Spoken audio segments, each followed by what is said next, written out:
Started out like a day like any other day, but obviously didn't end up that way. We picked up the majority of the passengers at Fallowfield Station here. As we were making our way towards the crossing, I noticed the train coming, which wasn't unusual. You typically see the train either at a distance, stopping to allow it to cross, or at the station.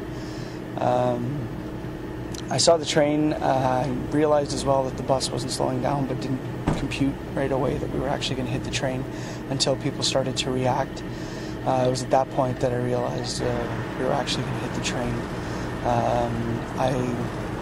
Once people started to react, I felt the train, or I felt the bus brake, which brought me slightly out of my seat, and then the impact of the train about a second later brought me up the rest of the way. As I was coming off the bus, I noticed immediately that there was a gentleman that was pinned under the entrance doors to the bus.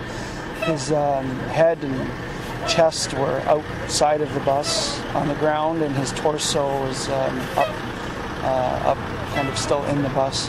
One of the gentlemen had already been kind of holding him and trying to keep him conscious and responsive, and I just wanted to do what I could to help this gentleman, and myself and a couple other people, either bystanders or other passengers, lifted the door off of him held the door off of him so he didn't incur any further injury until emergency crews arrived, which, kudos to them, was extremely quickly. They took control of the scene very quickly, were able to triage and prioritize patients very quickly, and kudos goes to them, because I think it could have been much worse had the response time not been as quick. How did you sleep last night? I actually slept really well, because I knew I was one of the lucky ones, and I knew I had my family close by. I had my 3-year-old daughter and my wife close by, and I was able to sleep well knowing that I was home with them.